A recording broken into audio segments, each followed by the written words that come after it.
Hey everybody, how are you guys doing? Hope you guys are doing okay. I'm Eric Gerlach. This is another talk about Daoism and Taoist philosophy for Asian philosophy, Buddhist philosophy, and several other classes I teach at BCC, Berkeley City College. And this is a talk, following others, please watch the other talks, about most try too hard. Taoists believe that you doing more is doing less, and they have many fine ways of saying this, including judging more is judging less, which is similar to Jesus in ways and quite interesting. The main difference between the wise and most people, who are tense, ignorant fools, is the wise take things slow and easy, not as if they don't matter, but as if everything matters equally, and everyone. Most people think some things are important, other things are unimportant, and the things that are important are either good or bad, not both, and unimportant things are neither good nor bad, just simply irrelevant. In the Islamic tradition, Jesus says that he can perform miracles because mud and gold are equal in his eyes, and art in the eyes of others, which plays off the blindness and the blind can see other parables and incidents in the life of Jesus. In the Bamboo Lao Tzu, the early verses of the Tao, already mentioned those and talked about it and quoted those, it says that trying for the good life tempts fate and the mind can't control without violence. If we get strong, it ages us, but getting flexible makes us young. It says, which is loved more, a famous name or a healthy self? Which is worth more, yourself or your wealth? We prize health over fame and fame over wealth, but people seek wealth and seek fame and become infamous seeking wealth and unhealthy seeking fame. If we try to make ourselves, others, and other things more than what they are, we often ruin or lose them. The later verses in the Tao Te Ching add to the original bamboo verses, the strong do not die a natural death, which many have compared to whenever you see cross-cultural works on Christianity and Taoism. It is very easy to mention those who live by the sword die by the sword, which sounds like pretty much the same words. You would think that living by the sword makes you strong and invulnerable, but actually it brings death to your door and fights.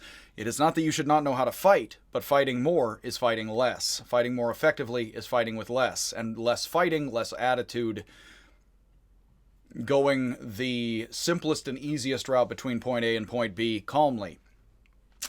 One later verse adds, to realize that our knowledge is ignorance is a noble insight, but to regard our ignorance as knowledge is mental sickness. The Zhuangzi, the second Taoist philosopher, my favorite Chinese philosopher, says Pang of Qin had a son who saw white as black, tasted sweet as bitter, and smelled the fragrant as foul. Now, in Aristotle and in Greek and Chinese philosophy, white and black, bitter and sweet, these are very basic qualities. As people were talking about figuring things out with systems, they were talking about white, black, sweet, and sour, salty, and bitter. They were talking about very basic facets of things to understand A and B in terms of C and D. So to see white as black and to taste bitter as sweet is to see reality exactly oppositely. So Pang's son is backwards completely in his vision. He sees the duck rabbit as a duck when it's a rabbit and a rabbit when it's a duck.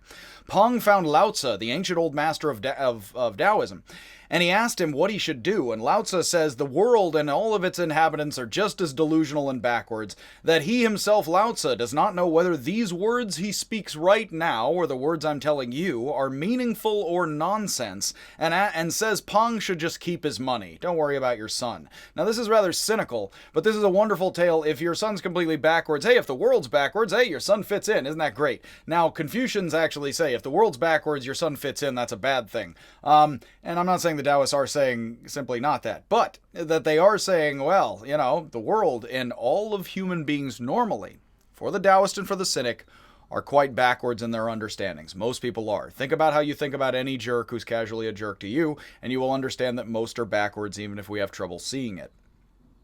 To regard our ignorance as knowledge is mental sickness. Again, as the text says, to regard ourselves as sane when we are insane is itself a definition of insanity.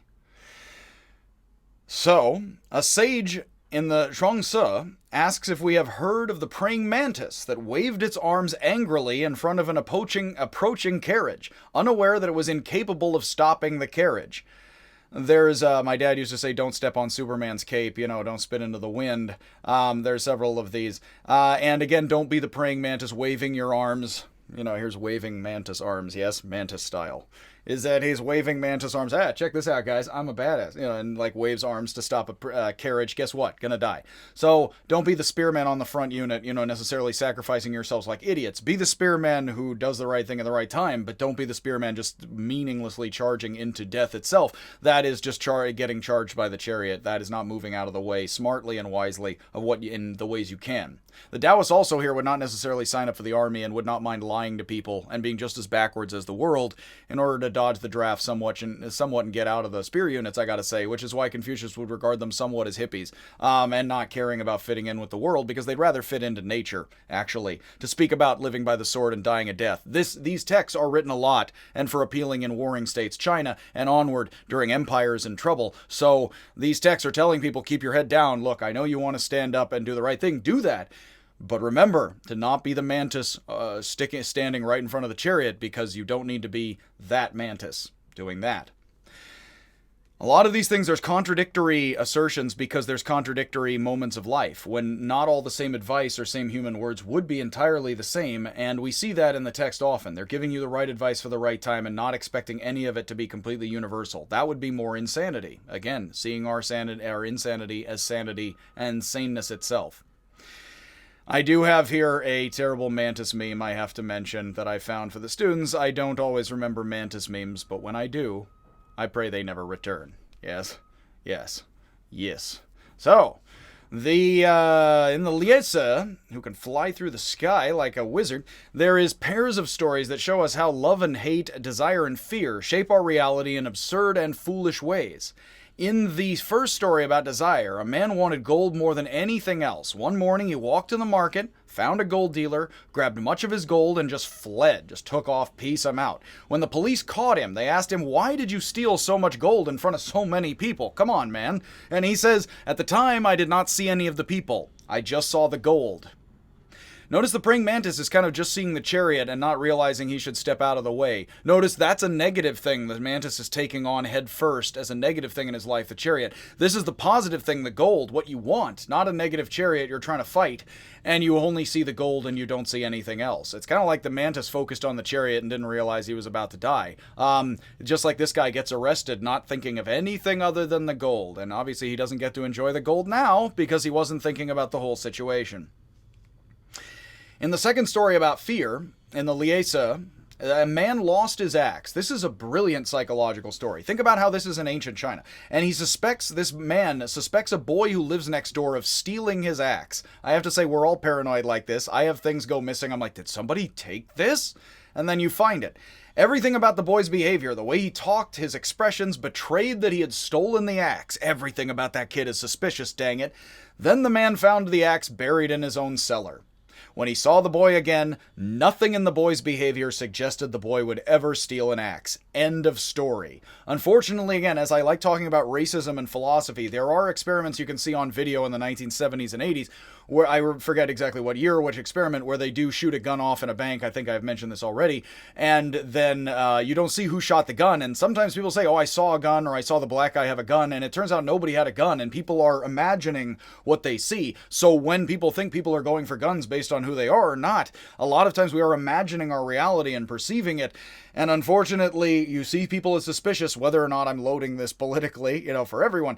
You see people, they're totally suspicious. You suspect the left or the right-wing person of being totally capable of the worst of crimes. Then you flip it around, you're like, oh my God, there was nothing wrong with it the whole time. That was just normal. I don't know. Regardless of what you want to think about this or that example in life, there's so many ways, aren't there, that we just look at people, we think they're the worst people, and then I have moments all the time after so many years of life where I have difficulties with friends, and then you have some good words with friends, and all is forgotten and forgiven, So you don't need to take total account of everything, because if you have such perfect delusions and then they just disappear like a dream, well, then we know that we look at people as good and bad, much a la like a dream.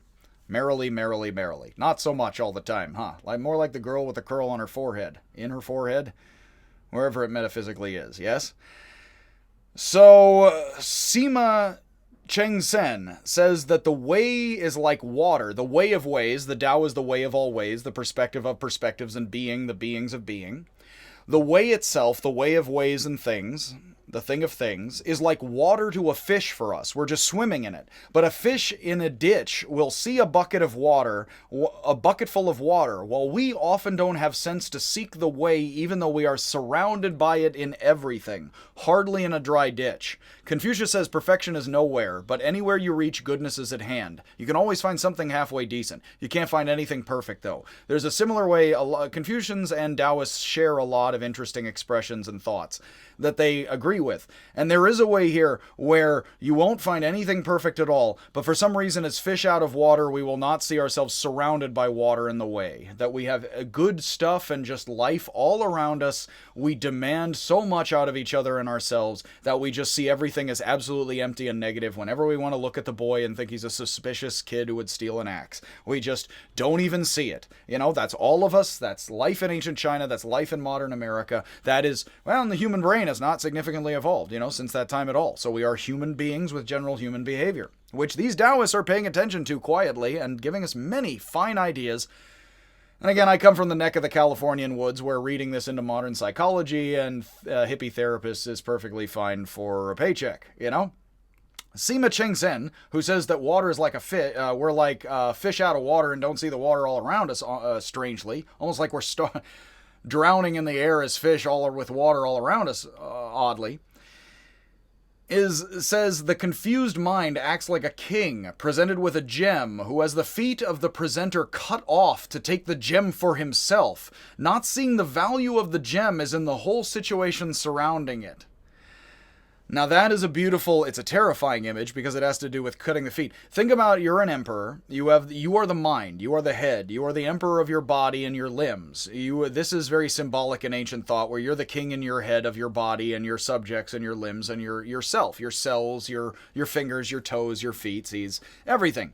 And now let's say somebody brings you a treat, and of course this is symbolic. You see something good in life, and rather than accept the whole situation and cautiously feel it out, you grab the best part of it by the nose and tear it out of the situation as if you would just machete the guy's ankles right from under him, grab the gem and take the whole guy with him. Think what a wonderful metaphor that is when we see something in life we want and we just grab the thing, rip it out, tearing the people out by the ankles, and don't even realize we can't appreciate gems or have gems in our lives or valued by anyone if we're tearing people out by the ankles all around us. We'd have to have jewel appraisers steadily on their feet. We can't just tear people and everything out and just grab it for ourselves. We all have, at times, as children, sometimes adults. But hey, like grabbing things and other things, it's like, tearing everything out for yourself. It's like, no, that doesn't get you what you want, even if you're the emperor. Imagine, because an emperor who's cutting people off at the ankles isn't going to survive on the throne for a whole long time. And there's wisdom about that across human cultures as well. Because, emperors who tend to chop people up, they survive a couple cycles at best. So Sima says the way transcends form and flavor and has no image. Now, anybody who's interested in postmodernism or skepticism or existentialism, the way of reality has no image is oddly close to saying there's no perfect pragmatic map or theory of reality in artful language, but it's not hard to intuit that that's what the ancient Chinese authors of these texts are saying. There's no image of reality such that there's a map. Or a vision of the God that shows you its true face or something like that. So this confuses our minds that there's no image and map of reality, Sima says. And when the drunk carry the drunk and the sick carry the sick, the blind leading the blind, biblically, there is even more stumbling and sickness with no turning back. This is another of those moments where the Taoists are very biblical, like the words of Jesus, and sound it very, very much, which again, regardless of what you think about Taoism, Jesus, religion, Christianity, means for me there is common human psychology, and human beings appreciate these stories and learn wisdom from them, or don't, because we're still people. So when it comes to doing things, the wise don't if they can. There is a great emphasis in Taoism on not doing stuff and doing less, and that's more. When the wise have to do things, they do just enough. The wise know that things come and go in cycles, bringing and taking everything to and from us. The Bamboo Lao Tzu says, try to be almost empty and keep quiet care, verse 16a. And As said, the best image has no form. So if we empty our bodies and minds of anything like a map or conception, this is very much, if you think I have to have objective truth and facts in my life, what if you, as the Zen sage, Master Joshu, wash out your bowl every day and then recycle your facts and get new ones every day? It might not be as crazy as you sound if you have to update your facts minute by minute, on the internet or in real time with your brain. You might keep, it would be better to watch with your eyes and empty your eyes and ears out and watch with your eyes and ears and mind than to store up a bunch of facts in them if there's changing paradigms, etc. That's not perfect advice for everything, but I would say if somebody says, no, I stand with science and all the facts, but what if there's paradigm shifts and you need to empty out your mind and get the new facts in there?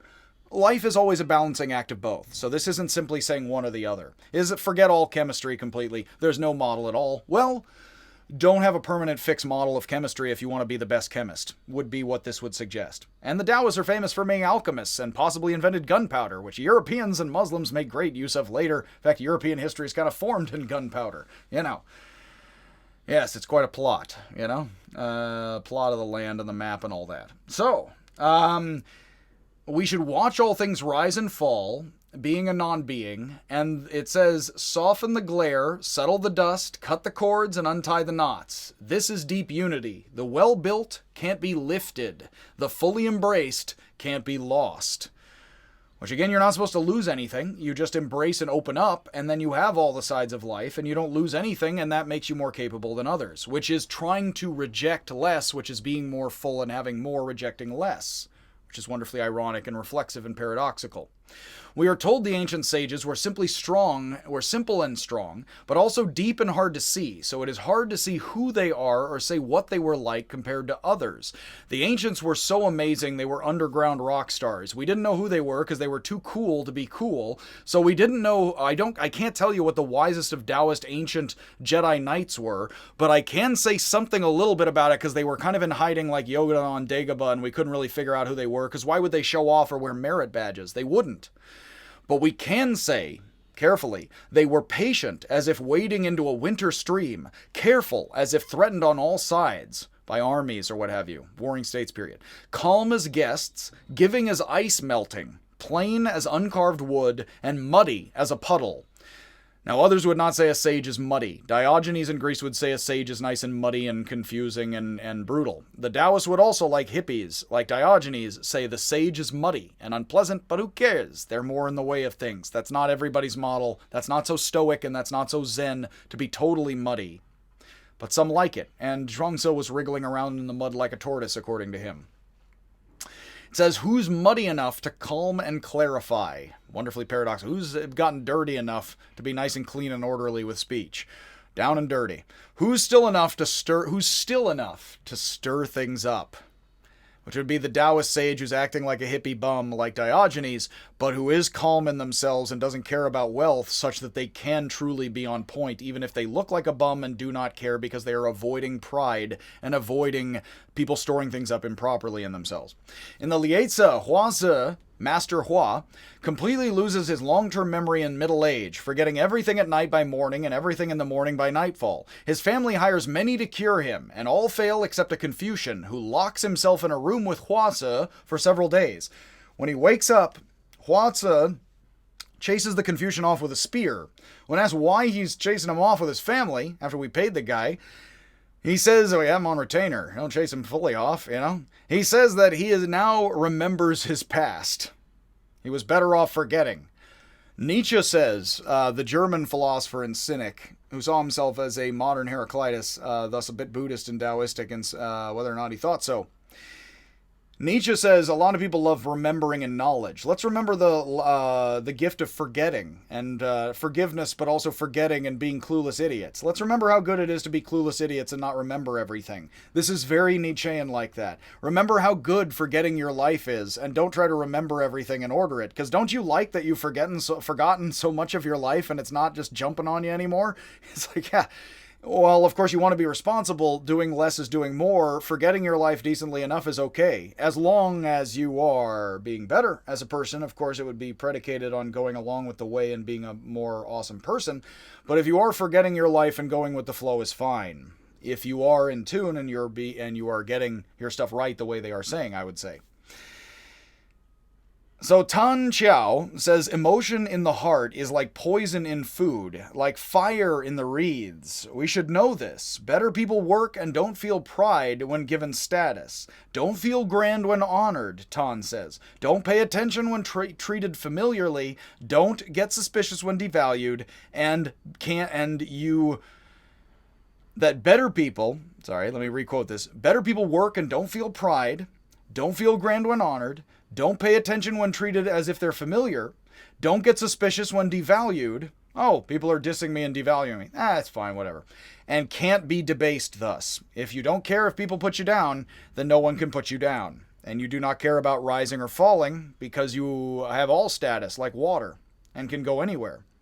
The wise can't be moved by emotions, Tan Chiao says. I would say here in league with the other quotes, what it sounds like is feeling less is being more emotionally sensitive, such that barely feeling is being far more in tune with human emotions and reality and what's unfolding socially all around you. I think that would be the Taoist would be paying attention to people's emotions and the subtle changes such that they would already be ahead of the game and winning the fight and not even caring about looking like a bum, and the rich general would just get screwed up and get all pissed off that somebody didn't do exactly the right thing according to procedure. Ma Danyang, whose name means Cinnabar Sunlight, who was a famous Song Dynasty Taoist wizard. I have to say, I come from the Haight-Ashbury, and if you have to meet up with a guy named Cinnabar Sunlight, who's a wizard, or claims to be, I'd look over your shoulder for the cops, because again, dude's probably holding something. You know? Kids, this is marked for kids. So by that I mean maybe he's holding Cinnabars or sunlight. But yeah, he says that no one... Cinnabar Sunlight Ma Dongyang, the Taoist wizard of the Song Dynasty, so he's living around 1100-ish during those years, much later than the Taoists, about 1500 years later than a lot of these texts. He says, no one can master any state of mind without mindlessness. The emptiness of the wheel in the center allows the wheel to turn. Empty out your heart, empty out your mind, and you will have a more capable heart and mind. You cannot master any state of mind without mindlessness. That is a wonderful Taoist quote, and Ma Dongyang is doing that and saying that after Zen Buddhism has already become a very Taoist thing in China. So by the way, this is a Taoist who is Taoist in the face of Song Dynasty Zen Buddhism, which calls on Taoism and likes Taoism a lot, and he is saying something extremely Zen. At a time when already by that point in China, Zen and Taoism had gone back and forth borrowing from each other, with Buddhism and Taoism, and then fusing in Zen, which is very Taoist Buddhism in China. Chan Buddhism. Zen, again, is the Japanese name we most often use after World War II, and America and lots of folks getting Japanese culture and things, sadly, but that is very true. So, let's see. We have I love that quote.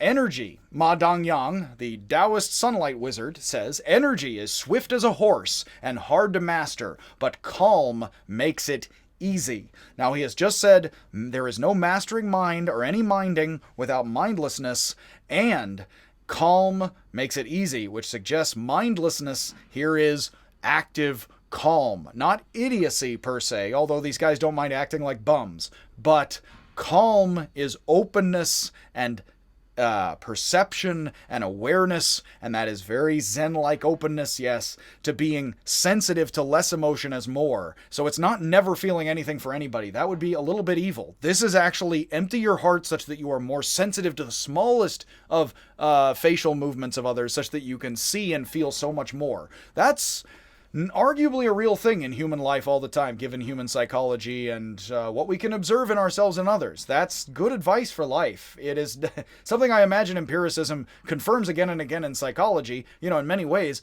I'm not aware of which experiment specifically, but this does seem like nice, good perspective and wisdom in human life indeed, after watching it well. When the mind doesn't race, Ma Dongyang says, nature is stable. So calm is the emptiness in the center. Start controlling emotions while young, and don't wait until you're old. Politics right now certainly shows us all older people have completely controlled their emotions, and everything is stable like a nice, decent horse. Yes? The old Cold War horse indeed. So, clean the mind to self-enlighten, says Ma Dongyang, Sunlight Cinnabar Wizard. to self-enlighten yourself as an individual, to free yourself of ignorance, and this is the way. He sounds very Zen. He may be drawing back and forth on Zen with this. He's not free of those influences, now feeding back into Daoism, after Daoism fed into Zen long ago. Eat plainly, get rid of anger and pride, and keep clear, clean, and calm to cultivate the way and shed the human shell. I'm pretty sure shed the human shell, like System of a Down, is not yet a band name. It could be. Shed the Human Shell, or that's the album title again. The heart of it is seeing the hubbub in front of your eyes as if it is deep in the unscalable mountains. Taoists believe in being up in the mountains in mystical China and being deep in the mountains. And this is kind of like that you're so calm and you're so with it that you can look at people having a street fight right in front of you as if it's something happening high up in the hills, far, far away from you, and it's fine. Which, of course, hopefully this isn't blissful ignorance as much as it is being able to care just enough that you are interacting with the street fight as much as you could or need to, and you don't need to, you know? Because that's hopefully the wiser thing, and this is the praying mantis with the carriage. It's deep in the mountains right in front of you.